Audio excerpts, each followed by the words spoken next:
tutulungan ko kayo at sasagutin ko ang mga hospital bill nyo. Yung gusali na yun, nagamit ang pera ng taong bayan para sa inyo at gamitin ninyo, wag mo kayong mahihiya. Itibili ko sa mga bata.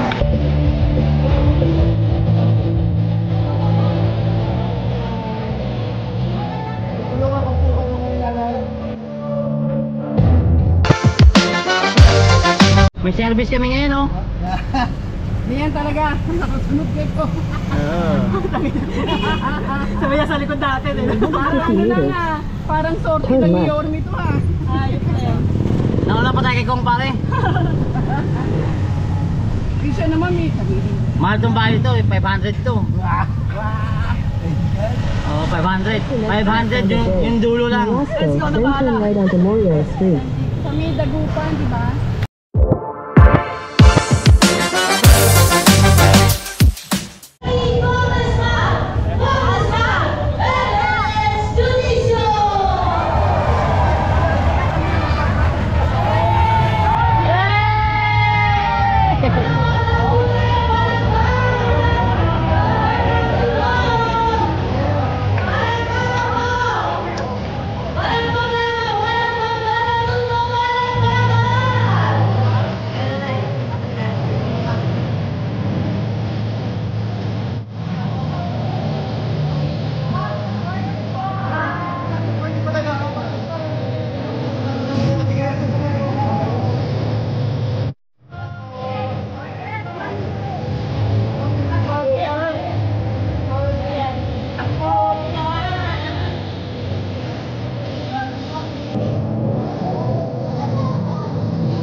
Kilig yun?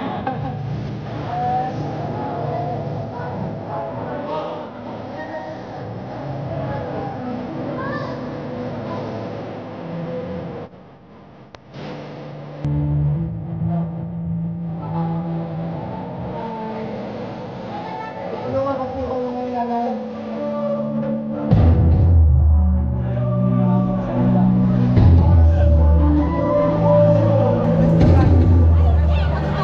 Mga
Judicial.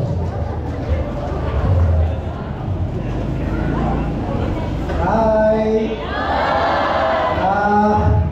Magandang umaga po sa inyo lahat. Galing na po kami kanina sa isang inauguration ng bagong barangay hall na pinatayo po natin dun sa Zona 3. Nag-aalala po ako, baka napagantay ko kayo ng kaunti, pasensya na po.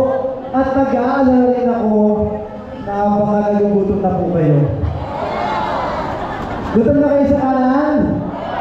Dito, gutom na? Huwag po kayong mag-alala dahil pagkatapos nito, diretso po ako sa Jollibee. Sa akin. Dito, may sasama? Basta libre niyo ako ha. Sa inyo lahat, naririto po tayo sa Ayuda ni Kong. Ang programa po natin na nagbibigay tayo ng ayuda para sa mga batang tondo. Mula po sa amin, kilala niyo ba si Jonix? Kilala niyo tatay ko? Malagot ko po kayong masaya po ako, nakasama kayo ngayong umaga dahil I miss you. At sa inyo po lahat, ito pong programa natin, gusto po natin tulungan yung mga may pinagdadaanan sa buhay. Kaya po tayo naririto lahat dahil alam ko, karamihan sa inyo may pinagdadaanan sa buhay. Tama ba rin? Alam nyo, gusto ko malaman, ilan po sa inyo ang first time makakapunta sa Ayuda ni Kong? Taas nga naman yung first time. O halos lahat kayo, first time. O taas na naman yung pangalawang balik na. Yung pangalawa, ayan, may ilan-ilan, o baba. Taas na naman yung pangatlong balik na. Pangatlo, ayan, sila nanay. O, pangapat, taas yung pangapat. O, parang gano'n na. Sige, yung panglima, taas ang kamay. O, tapos si nanay, proud, panglima. O, yung pang-sampu. Pang-sampu.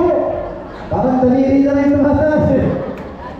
Alam ninyo, nakagawian sa mga lingkod bayan, pag lumalapit tayo mga batang tondo, sa una, pangalawa, pangatlo, parang okay lang sa atin, pero pag tagal, parang nahihiya na kayong pabalik-balik lumapit. Tama ba rin? Parang nahihiya tayo, di ba? O, di ba sa akin nagaling, kay Congressman Ernix, huwag po kayong mahihiyang bumalik-balik. Kasi hindi po ako magsasawang tumulong para sa lahat ng batang tondo. At gusto ko lang magulat sa inyo ng konti.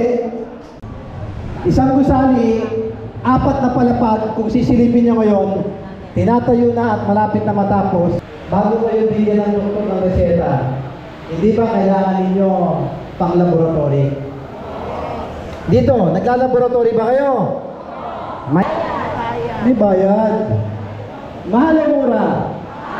Hindi naman. Ang libreng laboratory center.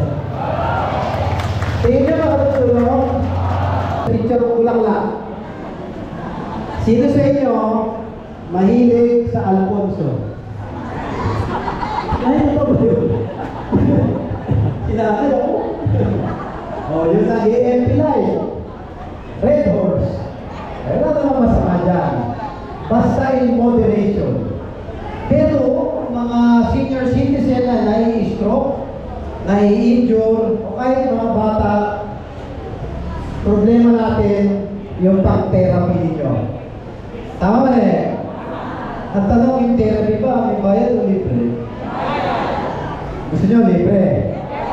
Eh syempre, tamang-tama, kasama doon sa pinatatayo ko sa Pretil, libreng physical therapy para sa lahat ng batang tondo. Pwede? O, dako tayo sa kapila. Para naman nalalaman yung mga chismis. O, doon sa Santo Niño de Tondo Church. Alam niyo kung nasan yun? Aba, hindi ka batang tondo pag di mo lang yung simbahan sa Santo Niño. O, malapit sa Santo Niño, may Jollibee doon, di ba? Nakakain na kayo doon. Sino gusto kumain doon? Libre niyo ako ah. Si tatay mo naman. Oo. Malapit sa Santo Niño de Tondo Church, alam niyo pa yung complex? Oh, alam niyo yung complex? Bata pa ako, complex na yun. Di ba? Noong kampanya, tinatanong ko kayo, kung naaalala nyo, tinatanong ko kung nakapag-swimming na ba kayo doon sa complex? Nakapag-swimming na kayo? O, subukan nyo kayo, magkakabukulo kayo. Isipin po ninyo doon sa tabi ng simbahan ng Santo Niño de Tondo. Wow kayo ha? Sana all. Magkakaroon kayo ng bagong indoor basketball court. O, dating napapanood nyo sa TV, hindi yung ganitong simento, yung pop PBA. O, magkakaroon kayo ng bagong gym para sa mga gusto magpa-sexy. O, magkakaroon kayo ng locker room, shower room, senior citizen center, youth center, at sa pinakatuktok, nagpagawa po tayo ng multipurpose hall. Birthday, binyagan, kasalan. Ginagawa nyo dati sa ilalim ng tolda.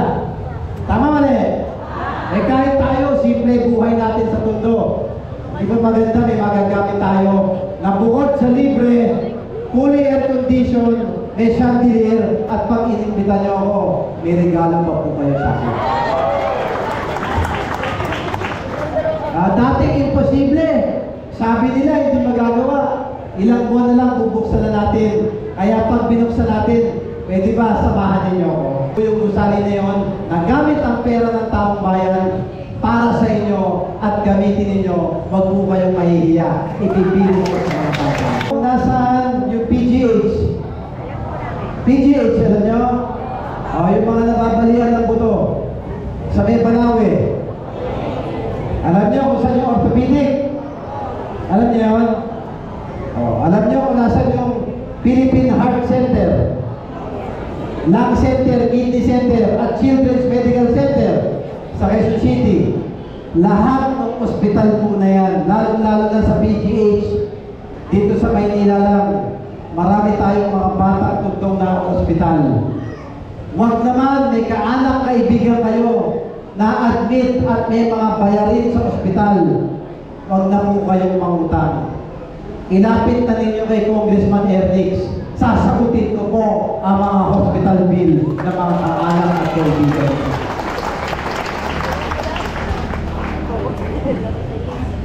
Eh, paano naman, ang tanong ng ibang mga batang mundo, paano naman yung mga ospital dito sa Memorial Desk?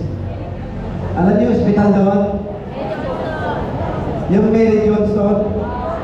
Kayo sa mga pangmayamang ospital na yan, o bonus ko na sa inyo, tutulungan ko kayo at sasagutin ko ang mga ospital bill nyo.